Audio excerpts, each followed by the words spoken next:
on the day's biggest stories, bombshell newsmaker interviews, and A-list guests. And I guarantee you, no spin, no bias, no censorship, and no reason to go to bed. That's Dan Wootton Tonight, Monday to Thursdays from 9 on GB News. Hello there, I'm Eamon Holmes. And I'm Isabel Webster. And we hope you can join us for Breakfast with Eamon and Isabel. You make me laugh out loud, belly laugh. Is that important first thing in the morning? Yeah, absolutely. And there's me trying to be deadly serious. News is a serious business. Yeah, I have to rein you in sometimes. Well, it doesn't stop us laughing at it. It doesn't stop us having an opinion on what's going on. Yeah. And it certainly will not stop us reflecting what you think. Weekdays from 6 to 9:30 on GB News.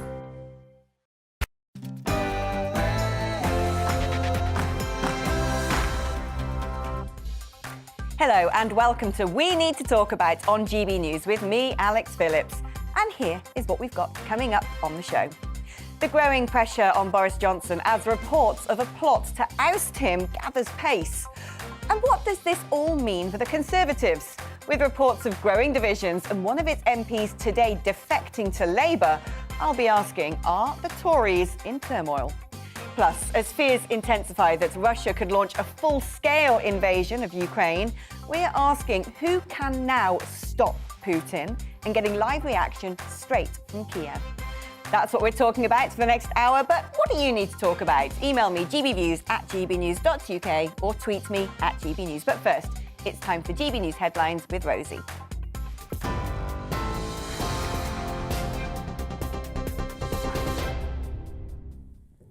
Good afternoon. It is 1 minute past 2. I'm Rosie Wright, here to get you up to date on GB News. Now, England's coronavirus Plan B restrictions will be lifted from next week. The Prime Minister announced that face masks in public places will no longer be mandatory. However, he recommended wearing them still in crowded and enclosed places. In addition, the guidance to work from home will no longer apply, nor will the use of COVID passes be mandated. Separately, there's going to be no legal requirement to self-isolate if you have a positive COVID infection from the 24th of March.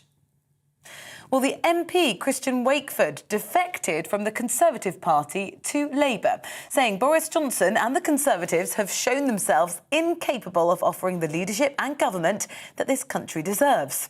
The Prime Minister has said the Conservatives will win again in the seat.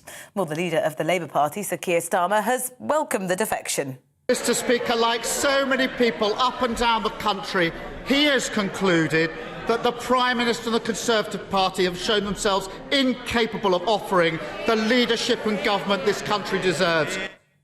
When Boris Johnson was asked in the Commons at lunchtime whether he would resign over the Downing Street party allegations, he said no. The Prime Minister faces the threat of a growing number of letters of no confidence from within his own party. If 54 Tories submit letters of no confidence, that would trigger a leadership contest for the party. The Labour leader Sir Keir Starmer said the Prime Minister was too distracted by parties to deal with issues that people care about. However, Boris Johnson believes his government achieved more during the pandemic than any European country. While Labour was setting out plans to heat homes, he was buying a fridge to keep the party wine chilled. While we were setting out plans to keep bills down, he was planning parties. And while we were setting out plans to save jobs in the steel industry, he was trying to save just one job, his own. When the history of this pandemic comes to be written, and the history of the Labour Party comes to be written, and believe me, they are history and will remain history, Mr. Speaker, it will show that we delivered while they dithered, and we vaccinated while they vacillated, Mr. Speaker. Now, in other news, the cost of living has risen at the fastest pace in 30 years as inflation rose to 5.4% in December. That's up from 5.1% the month before. The price of food, non-alcoholic drinks, hospitality and clothing went up in the last month.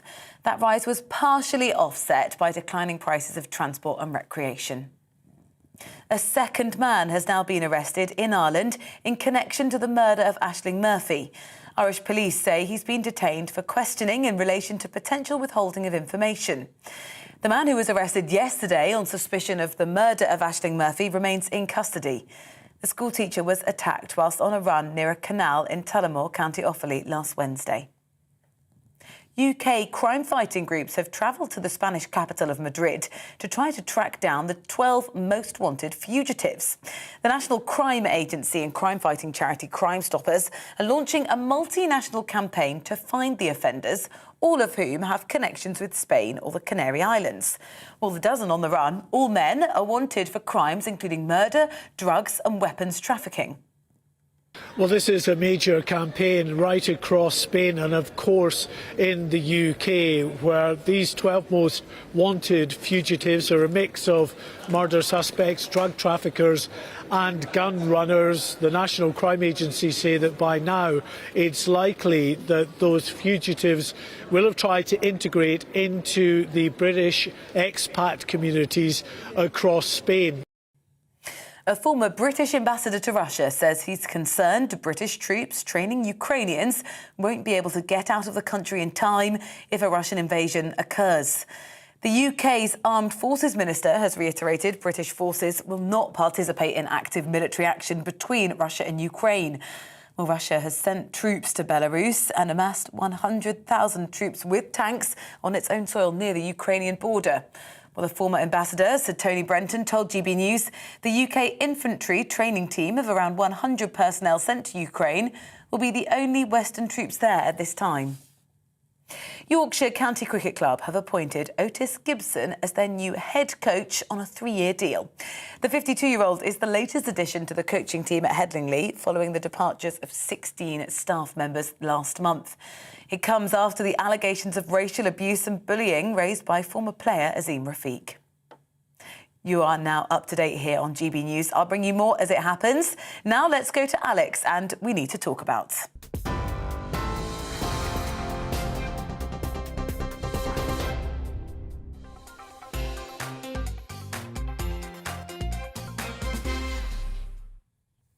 Well, here we go again.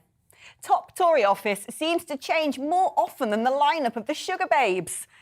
Is the Boris legacy slumped in a gutter, prone in a puddle of port?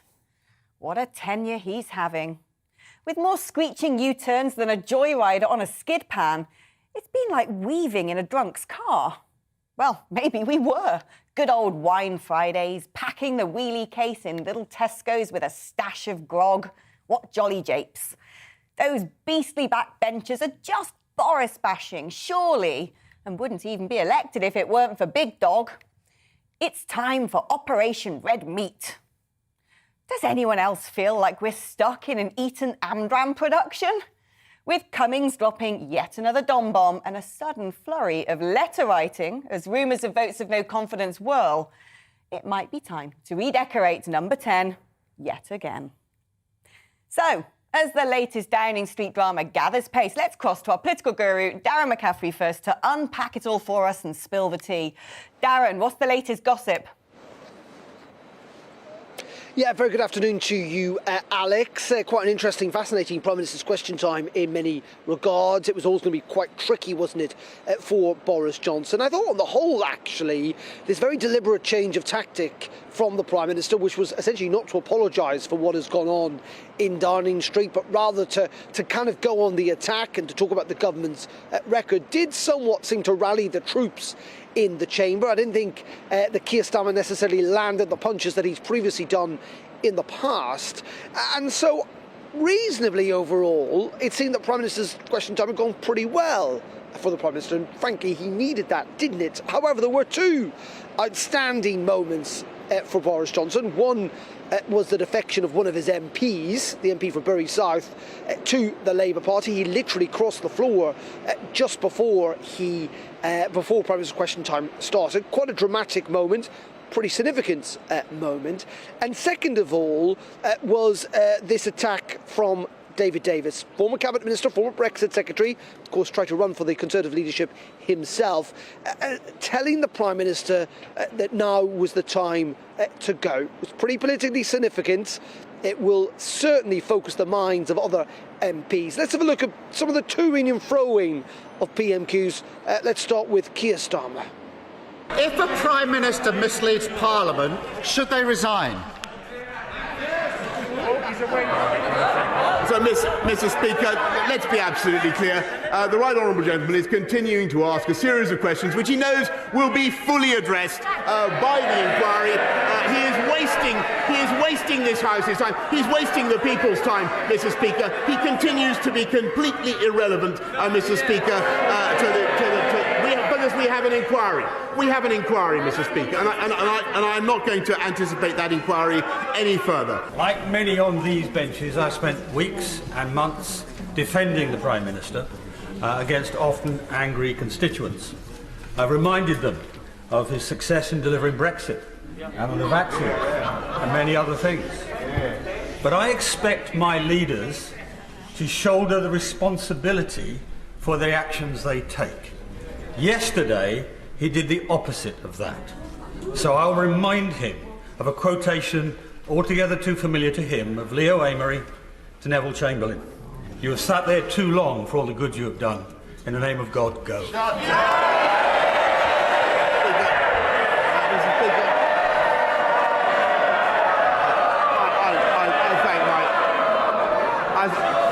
Order. Prime Minister. I must say to the right honourable gentleman, I don't know what he's talking about, but what I can tell him, I don't know what quotation he's alluding to that he's referring. But what I can tell him is that I think I've told this House repeatedly throughout this pandemic, I take full responsibility for everything done in this government and throughout the pandemic. A bit of parliamentary theatre there, Alex. It is significant, not what the Prime Minister needs. No Prime Minister needs some of his own backbenchers, particularly senior ones like David Davis, calling for him to go. We don't frankly know how many letters have been submitted to the 1922 committee. We know 54 need to be submitted in order to trigger a leadership race. Only Sir Graham Brady, the chairman of the 1922 committee, knows that figure.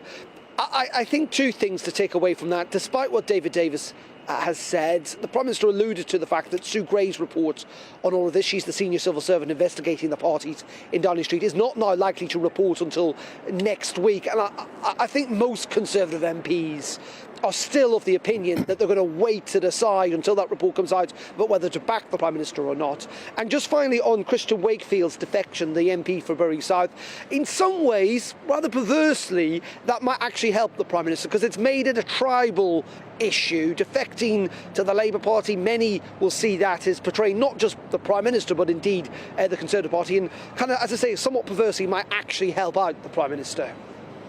Yeah, I mean, nothing better than to distract from the friendly fire with a bit of good news. Have we finally got the bonfire of the masks now, with all COVID restrictions being lifted?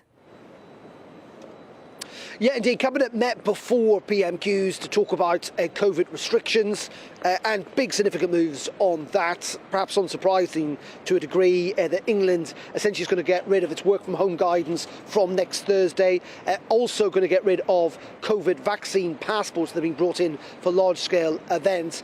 We didn't think the government were going to go necessarily this far, but they have in, as you say, ditching masks. They will no longer be legally required in confined spaces. The guidance still will be that if you're around lots of people, you probably should wear them, but it will remain just guidance. And interestingly as well, that even though there's no changes to self-isolation if you contract COVID, that's not going to happen. There was hints that it will be happening further down the track if the current trend continues. And those figures today, we got preliminary numbers from the Office for National Statistics suggesting that cases now are falling, not just here in England, but indeed right across the UK. Darren, thank you ever so much for bringing us up to date. Well, let's go back to the possible mounting of letters being sent to the 1922 committee. Joining me now is the inimitable MP for Lichfield, Michael Fabricant. Well, it's high drama yet again in the Conservative Party. What do you think's going to happen? Well, it's certainly not boring, is it? I must tell you, Darren McCaffrey was saying just now it was a dramatic, crossing the floor of the House. In fact, he didn't actually cross, he sort of went straight onto the Labour benches. And a long, long time ago, I was involved in the production of the BBC television series. I've forgotten the bloody name of it now. This is terrible. A BBC television series about Television politics. series with Francis Urquhart. Come on, help me out. I know what it... You Why know are you what putting me I on the mean. spot? The political thing. Yes, that's I know right. what you mean. Oh, isn't that terrible? Anyway, I said at the time that the way to do it really dramatically would be to ask a question, Prime Minister's question time, and then say, and I'm crossing the floor of the House. And we actually did it that way. And he then crossed literally the floor of the House. But that didn't happen. But it is interesting times. It was very, very dramatic. Prime Minister's questions. I think the intervention from David Davis didn't have the impact on the benches. He's not exactly known as a loyalist at all. So really it was quite muted, I noticed, with my colleagues. As soon as he started speaking, they sort of knew something was going to happen. And it wasn't a particularly original way that he asked for the resignation. Still, not helpful, though. Do you think this is a case of some Tory MPs are sort of licking their fingers, putting them up in the wind and thinking, House of Cards, there we are. What direction is it going? Should I jump? Should I stay? Should I back Boris? What's best for my own future? Now, you've been a party whip. You know this game.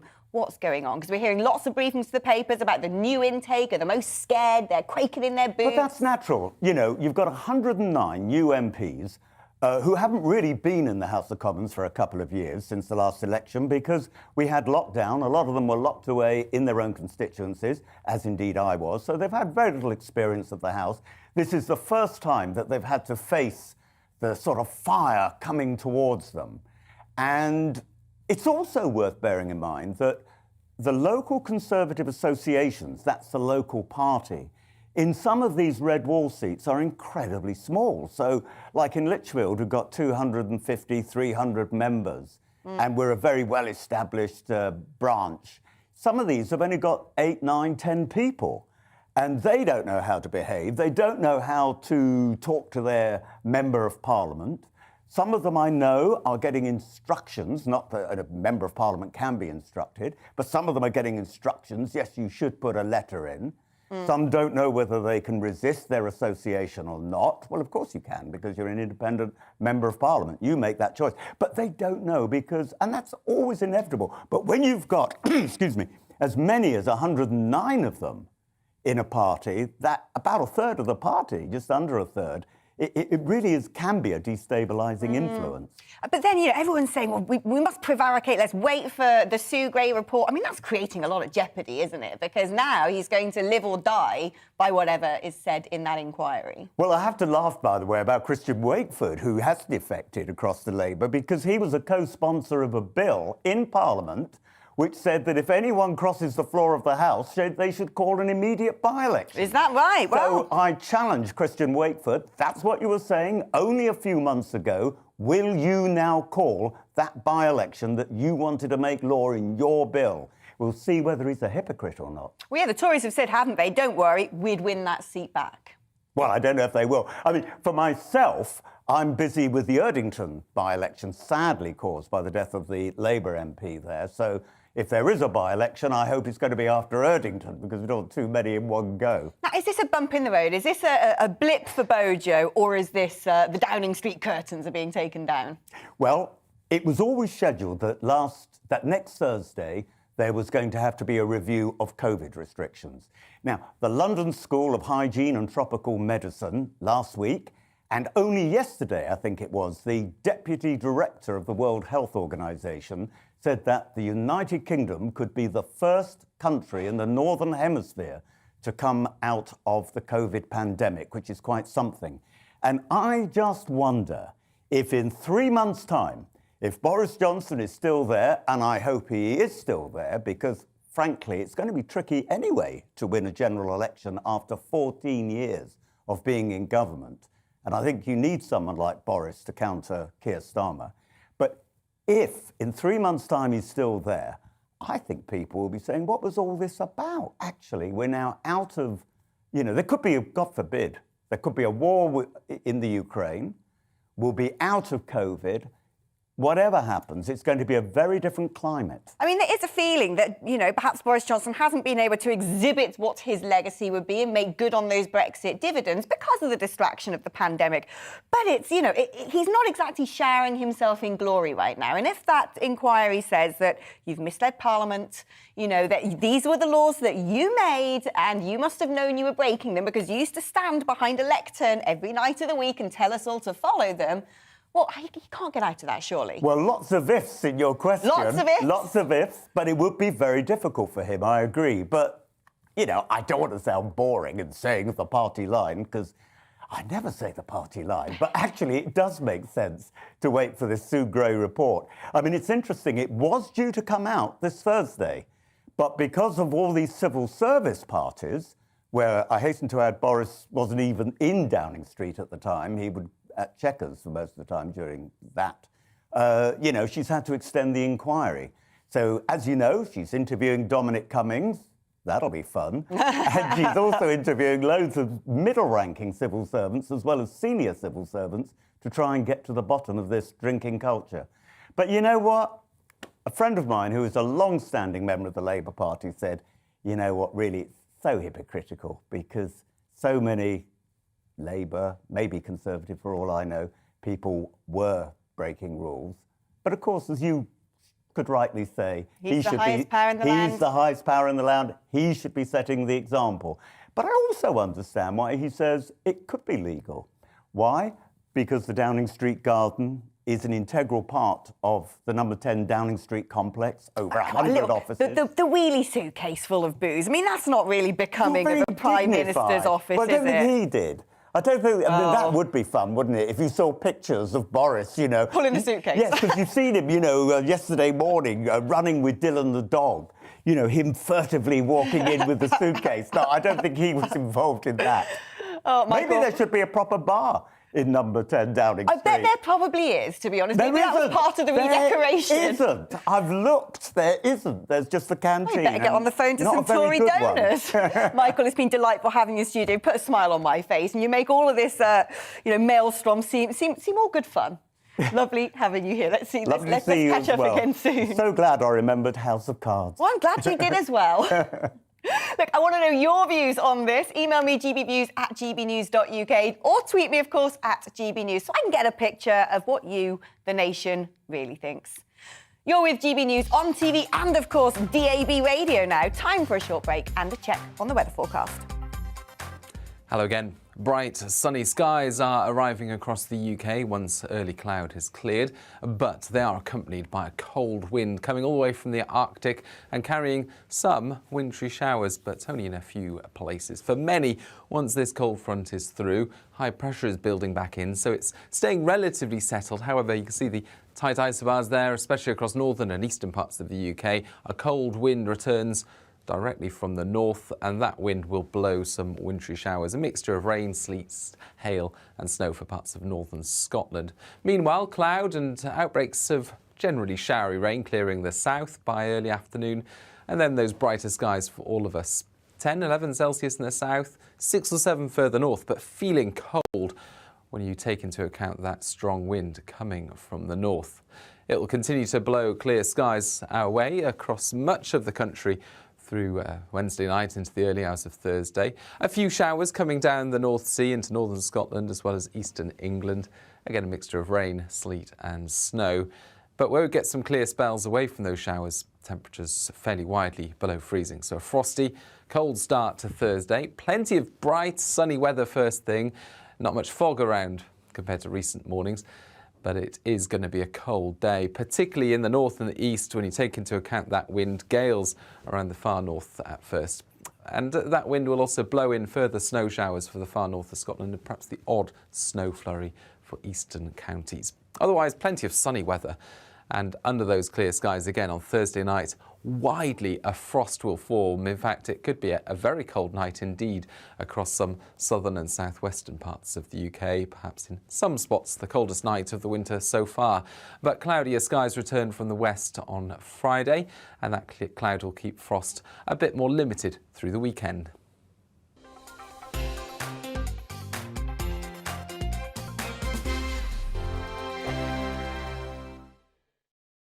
Hello there, I'm Eamon. And I'm Isabel. And you're watching the GB News digital stream across the United Kingdom. And around the world. If you're here in the UK, you can also watch us on your TV screen. GB News is Freeview channel 236. On Sky, we're channel 515. 626 on Virgin Media. Just remember, you might need to retune your TV to watch the channel. Yeah, and if you are doing that, find out more about retuning by going to gbnews.uk.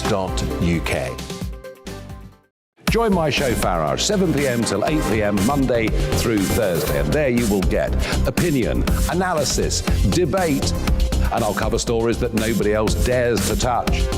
And then for the last 15 minutes, talking pints. We're over a drink. We have a civilized conversation with someone. We very often disagree, but we do it in a grown-up way. Come and join me on Farage.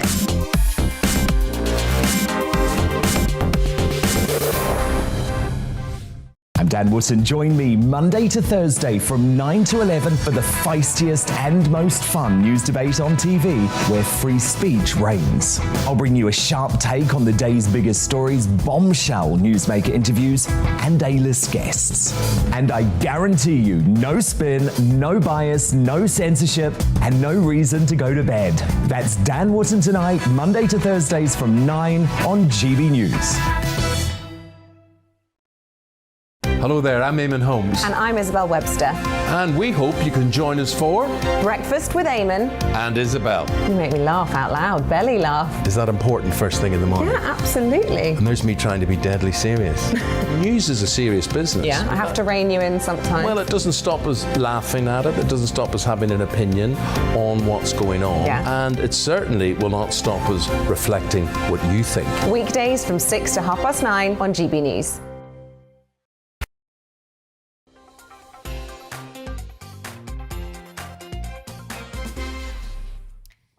Well, if there's one mega issue with our political system, it's that two-party politics inevitably degrades into the farce of faction fighting.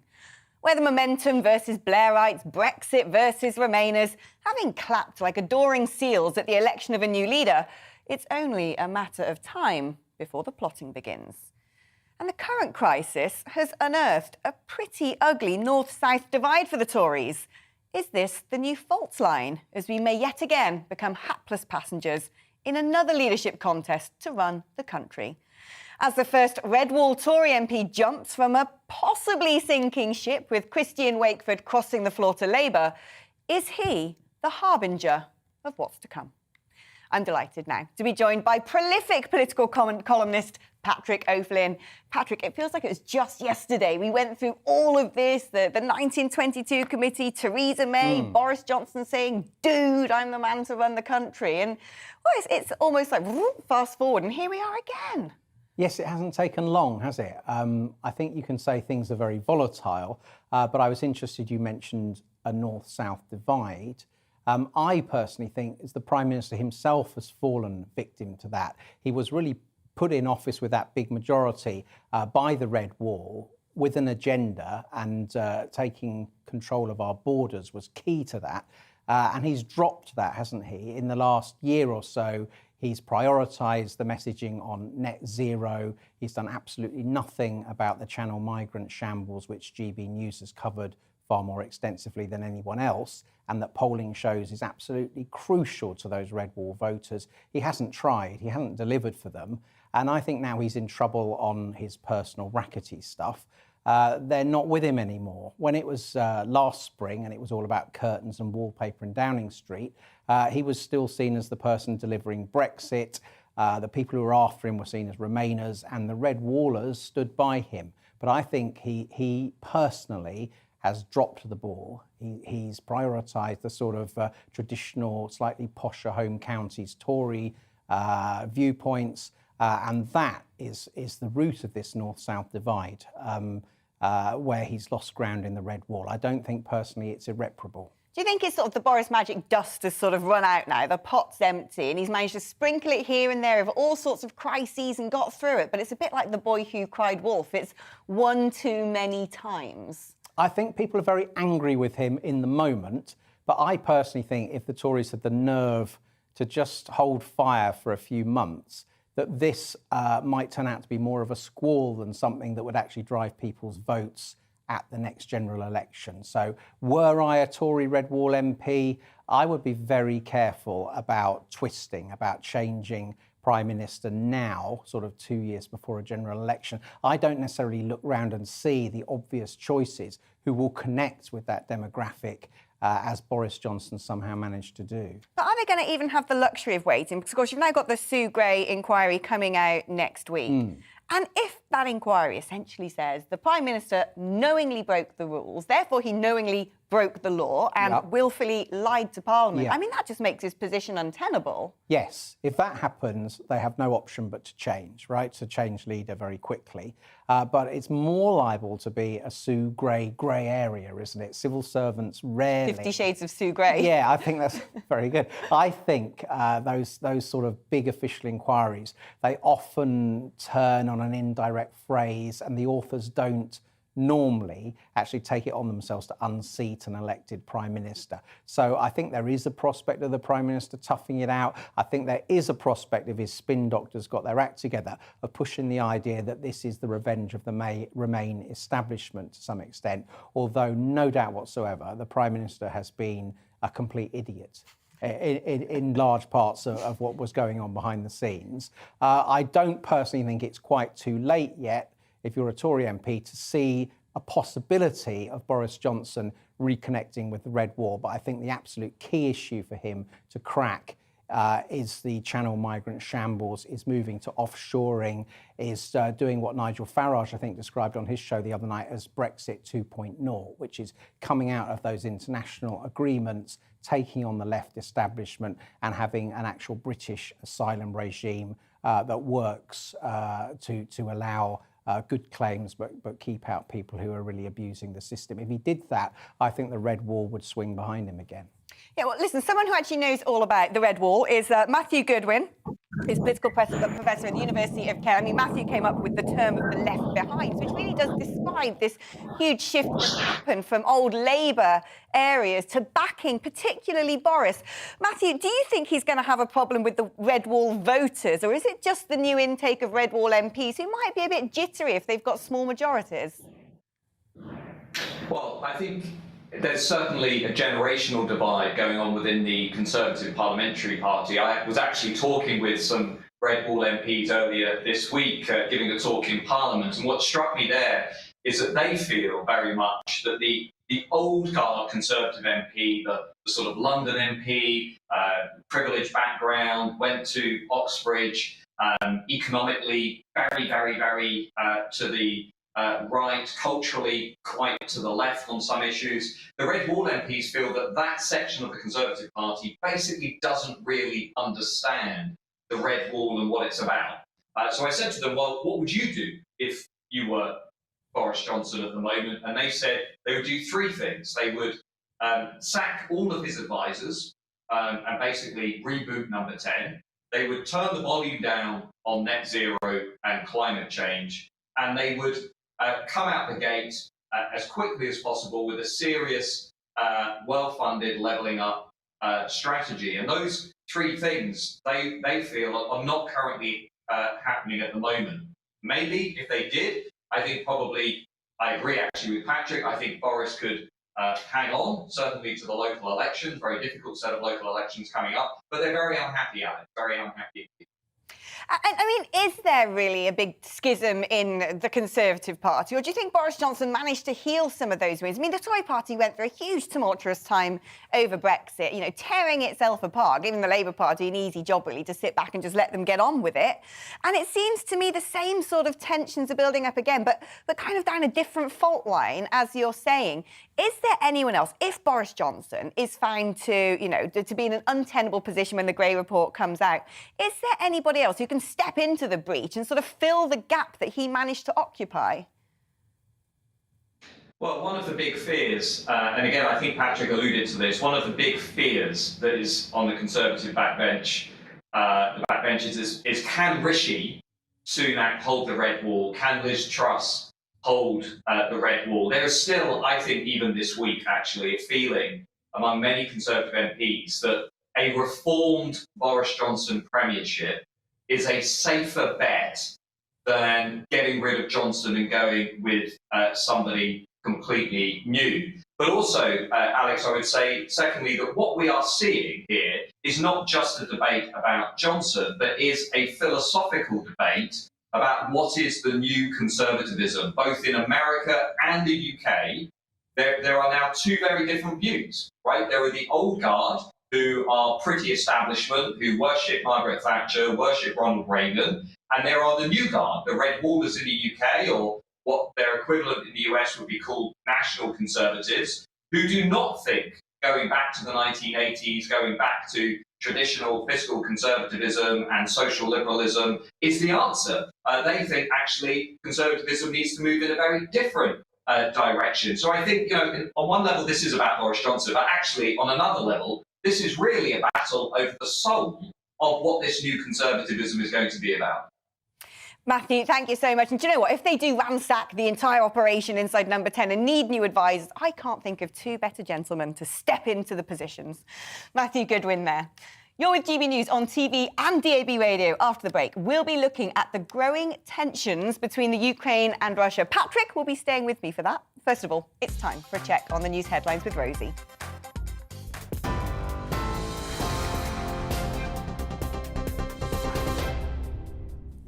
Good afternoon, it's 2:35. I'm Rosie Wright here on GB News. Let's get you up to date. England's coronavirus Plan B restrictions will be lifted next week. The Prime Minister announced that face masks in public places will no longer be mandatory. However, he did recommend still wearing them in crowded and enclosed places. In addition, the guidance to work from home will no longer apply, nor will the use of COVID passes be mandated. Separately, there's going to be no legal requirement to self-isolate if you have a positive COVID infection from the 24th of March. The MP, Christian Wakeford, has defected from the Conservative Party to Labour, saying Boris Johnson and the Conservatives have shown themselves incapable of offering the leadership and government this country deserves. Well, the Prime Minister has said the Conservatives will win again in the constituency. The leader of the Labour Party, Sir Keir Starmer, has welcomed the defection. When Boris Johnson was asked in the Commons whether he would resign over the Downing Street party allegations, he said no. The Prime Minister faces the threat of a growing number of letters of no confidence from within his own party. If 54 Tories submit letters of no confidence, that would trigger a leadership contest for the party. In other news now, the cost of living has risen at the fastest pace in 30 years as inflation rose to 5.4% in December. That's up from 5.1% the month before. The price of food, non-alcoholic drinks, hospitality and clothing all went up in the last month. UK crime-fighting groups have travelled to the Spanish capital of Madrid to try to track down the 12 most wanted fugitives. The National Crime Agency and the crime-fighting charity Crime Stoppers are launching a multinational campaign to find the offenders, all of whom have connections with Spain or the Canary Islands. Well, the dozen men on the run, all men, are wanted for crimes including murder, drugs and weapons trafficking. You are up to date here on GB News. We're on your TV, online and DAB Plus radio. I'll keep you up to date throughout the afternoon. Right now, after a short break, we'll be back to Alex.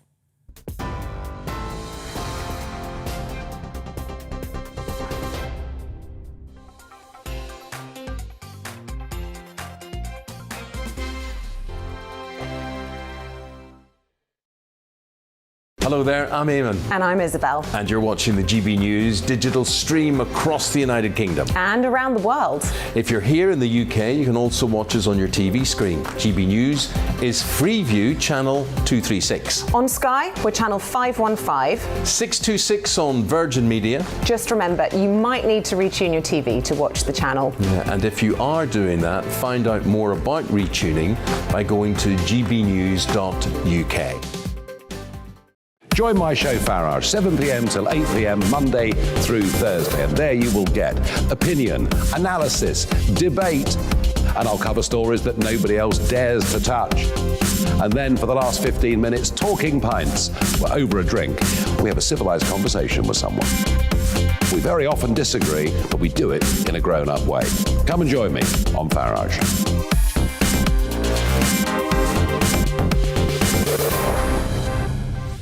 I'm Dan Wootton. Join me Monday to Thursday from 9 to 11 for the feistiest and most fun news debate on TV, where free speech reigns. I'll bring you a sharp take on the day's biggest stories, bombshell newsmaker interviews, and A-list guests.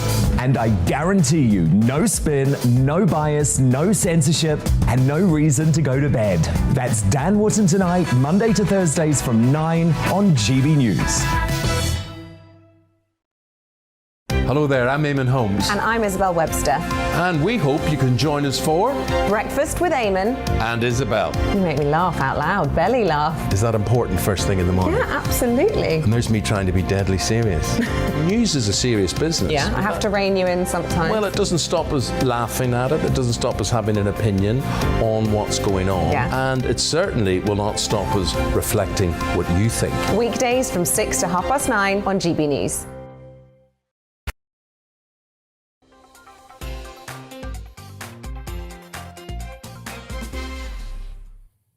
Welcome back to We Need to Talk About. What a lot there is to talk about today. This is GB News and I'm Alex Phillips. Now, unless you've been living under a rock, you've probably heard that Vladimir Putin is on some serious manoeuvres, amassing troops on the borders of Ukraine, with grave concerns in Washington and London that he may well be ready for a full-scale invasion. What you may not have heard, however, is that Britain has been transporting vital defence supplies to the country, while the EU, having spent decades wooing Ukraine in their self-aggrandising empire building, riling up paranoid Putin, seems to have dropped Kiev like a ticking time bomb. Ultra-green Germany, having decided to decommission a load of nuclear power stations, suddenly realises it's desperate for Vlad's gas, so favours a sprinkling of symbolic sanctions, while the normally Napoleonic Emmanuel Macron of EU army fame has suddenly gone very quiet ahead of French elections.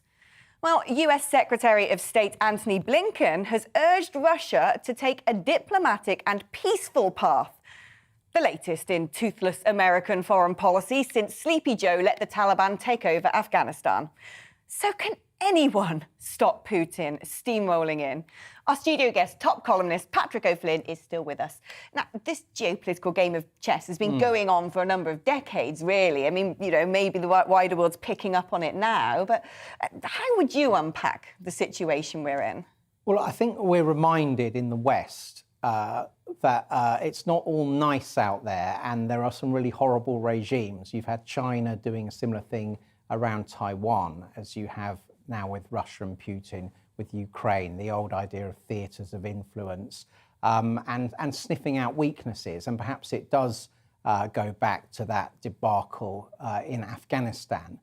Certainly, you're correct as well to say that the EU kind of was very dangerous for Ukraine. It kind of hyped it up as the big new partner, ploughed a lot of aid in there, and did, I think, annoy the Russians, and yet won't come through to support Ukraine in its hour of need. I'm quite sure about that. And we're flying our supplies, I believe, around the outside of German airspace in order to get them through. So obviously, we're not going to be in a position where we expend any kind of direct military effort ourselves to protect the borders of Ukraine. We are looking to American leadership ultimately again.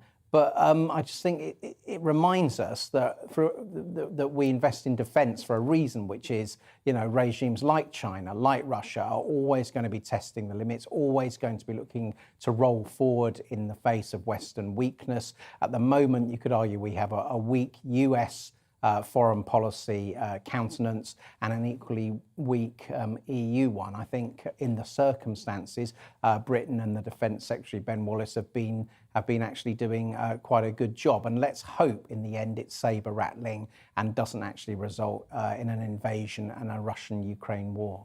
Well, I mean, the difficulty here is it seems to me that concerns have escalated enormously, almost, you know, over this weekend, whereas before people thought, well, he might just stroll into the Donbass and take that, as he did Crimea, to just a few sort of loud tuts from the international community. impunity.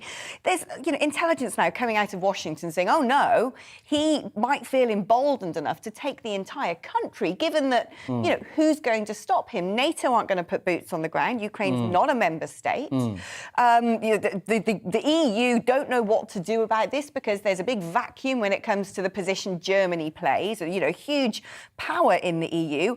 America have said, oh, naughty, naughty, let's be diplomatic, stop escalating tensions, while Vladimir's there controlling gas prices. I mean, he's won, hasn't he? To an extent, but is he really going to put tens or even hundreds of thousands of Russian sons and daughters into a hot war? We don't quite know to what extent Ukraine has, sheer willpower to defend its independence either. So I think there still is a school of thought that this is still probably saber-rattling and pushing for advantages and prestige. I do agree with you that if he does roll over the border, he has the military resources to win for a good while at least. And he's faced with a shambolic EU and a weakened White House. So, I'm just crossing my fingers that it turns out to be mainly saber-rattling. But ultimately, we're looking for the Biden administration to lead here. But they're facing an American public which is becoming more and more frustrated with the Europeans failing to kind of hold their end up in their own continent. Yeah, well, let's hope you're all right about the saber-rattling. Well, we're joined now by Oleh Voloshin, who's a journalist, politician and former government official under 2 Ukrainian prime ministers, as well as a former presidential attaché in the former embassy of Ukraine in Moscow, and Keir Giles, an expert in Russian power projection at Chatham House. Oleg, I really want to start with you because you're there, you're in Ukraine. What are the headlines today? How nervous are people? Hi, Alex. Yes, I would say it might be a bit surprising, but the level of nervousness in Ukrainian society nowadays is lower than the respective grade of nervousness in Western media. It can be explained by the protracted conflict and the general fatigue from economic problems, COVID, and this protracted war. So most people in Ukraine really don't believe in a possibility of escalation and wage their routine lives without really paying attention to the hot headlines in many media, especially in Western. Yeah, I'm going to now go to you, Keir, because do you think this is just saber-rattling and that Putin doesn't actually have the gusto to go in there and put boots on the ground, or would that be underestimating his intentions? Well, you've already heard from Patrick and Oleg that they don't think the actual ground invasion on a huge scale that everybody is predicting is actually very likely, and I would agree with them. Because that's what Putin wants us to be fixated on. That's what has brought the US to talks about the future of European security in ways that shouldn't really be up for discussion. But there are so many other things that Russia could do to emphasize its demands that wouldn't involve getting into a messy and dangerous and bloody and very unpredictable land campaign. So unlike a lot of the media coverage we're hearing, I think the likelihood of a major land invasion is actually pretty low. The problem we have, though, of course, is that what Russia has done very successfully is disguise the nature of what it's really asking for Europe. Everybody's looking at Ukraine, but this isn't about Ukraine. It's about Russia wanting to reassert itself over the whole of Eastern Europe in the way that it did during the Cold War. Russia's asking for, it says, security guarantees for itself. What's really on the table is the opposite. It's taking security guarantees away from everybody else. And that includes places like Estonia and Poland, where we have British troops at the moment there to protect them against exactly the kind of threat that Russia would pose. I'm going to go back to you, Oleg. I mean, in terms of sentiments towards Russia in the Ukraine, is there a bit of a split here? Or, do Ukrainians feel that they've been used like a chess piece by entities such as NATO and the EU in the West? Yes, in fact, there is a huge split. I do know you used to travel several years ago to Ukraine. You know it yourself. I myself, as many others, Russian speakers, people of Russian culture, we feel affinity to Russia. We feel that in many aspects it's the West, not the Russia. that is to be blamed for many troubles of Ukraine nowadays. Moreover, we have a protracted conflict in Donbass, and Ukrainian government explicitly committed under the Minsk agreements to have this conflict resolved, implementing Minsk agreements, doing it peacefully and through guaranteeing certain state autonomous status to this part of Ukraine. They had never accepted what is called Maidan, what some people believe to be a revolution, others people believe to be a coup d'etat. But still, there is a part of the country that feels strong connection with Russia that doesn't want to become part of NATO. And that's very clear. So the comparisons here shouldn't be drawn with Estonia, right, where 90% of the population strongly object any interference or influence of Russia. It's better to compare with Northern Ireland, where part of the population is strongly loyal to the United Kingdom, while the rest is loyal to Irish Republic. And since the United Kingdom is a great power as Russia is, so one can say that United Kingdom exerts some influence on Northern Ireland, when in fact there is part of democratically expressed will of the people to be part of the United Kingdom. So here there is a democratically expressed will of a large part of Ukrainians to live in peace and cooperation with Russia and not to be part of Western alliances. So first. Second, it's not Russia that used to be 20 years ago. It's Russia with hypersonic missiles. It's Russia that managed to survive economic sanctions. It's Russia that sees the decline of the West. So from this standpoint, when you already have British troops in Poland, fine. But there is a question why Russia should tolerate British troops in Achakov, where Britain is now building a military navy base. And there is this big suspicion that navy base is built not for Ukrainian fleet that is pathetically small, but for stationing there the Royal Navy. And there is a big question, would Britain tolerate Russia stationing its fleet in Ireland, say? So, or the United States would tolerate American bases on Cuba or in Nicaragua or in Mexico. So it's a great power game where Ukraine, to survive and to develop, should become neutral. That's the position not only of me, of many, many other Ukrainians. And that's why I believe it's high time for people in the West to step backwards and to recognize that the road to ensuring stability and peace in Ukraine is guaranteeing that Russian interests are reckoned with. It's a very, very interesting perspective. We don't often get a viewpoint like that in the Western media. Oleh Voloshin, thank you ever so much. And Keir Giles, I'm afraid we're going to have to finish the interview then. Thank you so much for your expert insight into this as well. We'll have you both back on as this continues to escalate, no doubt. Well, next, the search for some of Britain's most wanted fugitives. Senior officers from the National Crime Agency, along with Crime Stoppers, have travelled to Madrid hoping to make a number of arrests. One of the criminals being sought is an East Londoner wanted for the murder of an Essex grandfather. Our Home and Security Editor, Mark White, is in Madrid and joins us now. Mark, what is this all about? Talk us through this, please. Well, these are some of the UK's most dangerous criminals who have now fled the UK and come here to Spain and various Spanish islands. They are people who believe that they have managed to evade justice, but the National Crime Agency say that they are mistaken in that belief. Even post-Brexit, the relationship between Spain and the UK remains strong in law enforcement terms, and they are going after these people. They are a mix of convicted murderers, of drug traffickers and of gun runners. Very dangerous individuals. I spoke to Steve Rodhouse earlier, the Director General of the National Crime Agency, and he told me about the need for the public here in Spain to help them out in tracking down these individuals.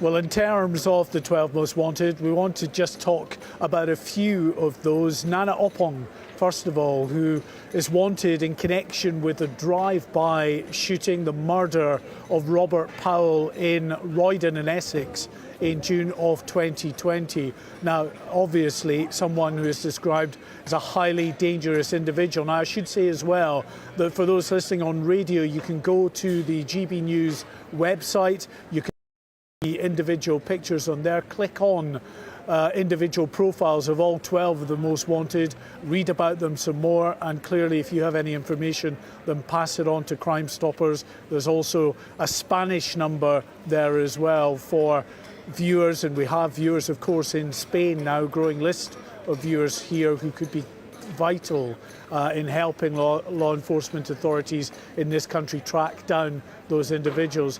The other person worth talking about is Callum Halpin, who again is wanted in connection with a fatal shooting, this time in Manchester in 2018, where it was, we're told, a rival drug dealer involved in a dispute. Callum Halpin among a number of people involved in that murder, who is also, we're told, fled to Spain, hiding out somewhere either on mainland Spain or potentially in the Canary Islands. And then a third person worth pointing out to you is James Stevenson. He is originally from Glasgow. He is a prolific drug trafficker. The most recent offences he is wanted in connection with was the attempted importation of more than a tonne of cocaine that was seized as it arrived in the port of Dover in June of 2020, and also the manufacture of some 28 million street Valium tablets. He's known to carry weapons.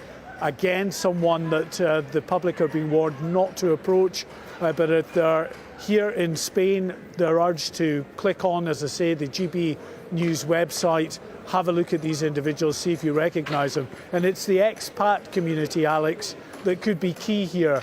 The National Crime Agency believe that now these individuals will have tried to integrate into British expat communities across Spain. And so it could be these British people abroad who could be key to identifying the criminals among them. Well, Mark, thank you for bringing that information. Mark Wright there, our security editor.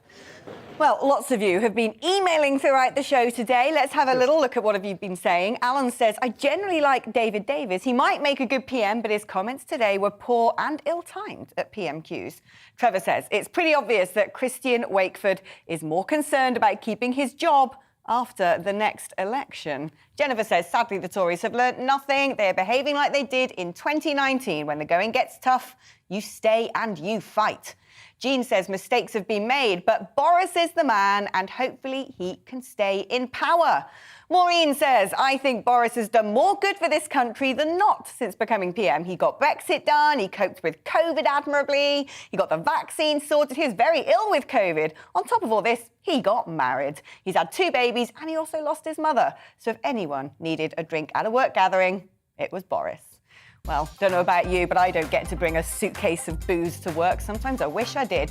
That's about it for now. And I want to say wonderful, big thank you to Patrick O'Flynn. It's been wonderful, brilliant having his expert insight and company today. Join me again for We Need to Talk About tomorrow on GB News at the same time, same place, 2 o'clock tomorrow. Coming up next, of course, it's the briefing with Darren McCaffrey as he keeps his finger on the pulse in all the antics going on in Westminster.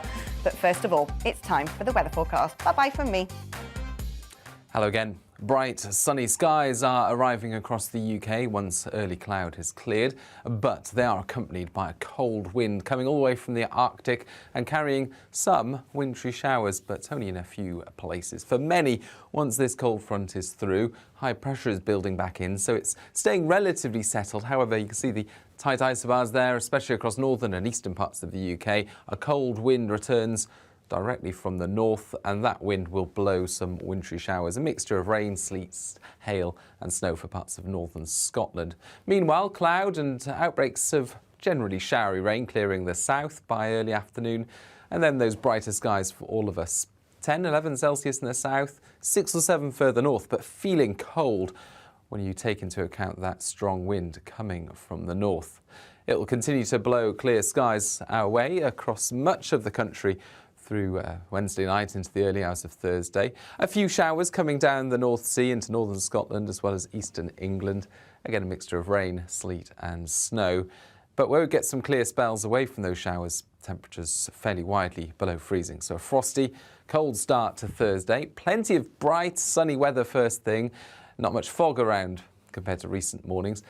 but it is going to be a cold day, particularly in the north and the east when you take into account that wind, gales around the far north at first. And that wind will also blow in further snow showers for the far north of Scotland and perhaps the odd snow flurry for eastern counties. Otherwise, plenty of sunny weather. And under those clear skies again on Thursday night, widely a frost will form. In fact, it could be a very cold night indeed across some southern and southwestern parts of the UK, perhaps in some spots the coldest night of the winter so far. But cloudier skies return from the west on Friday, and that cloud will keep frost a bit more limited through the weekend.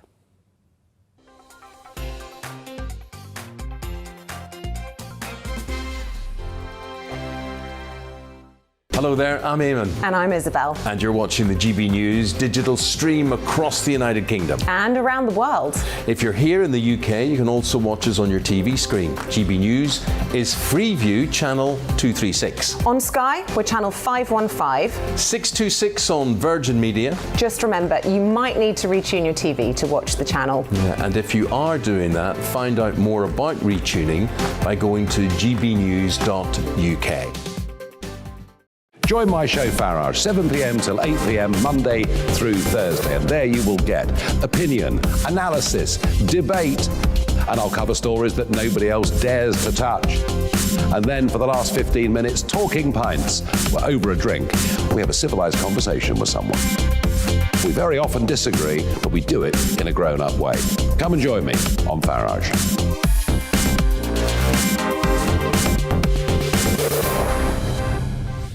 I'm Dan Wootton. Join me Monday to Thursday from 9 to 11 for the feistiest and most fun news debate on TV, where free speech reigns. I'll bring you a sharp take on the day's biggest stories, bombshell newsmaker interviews, and A-list guests. And I guarantee you, no spin, no bias, no censorship, and no reason to go to bed. That's Dan Wootton tonight, Monday to Thursdays from 9 on GB News. Hello there, I'm Eamon Holmes. And I'm Isabel Webster. And we hope you can join us for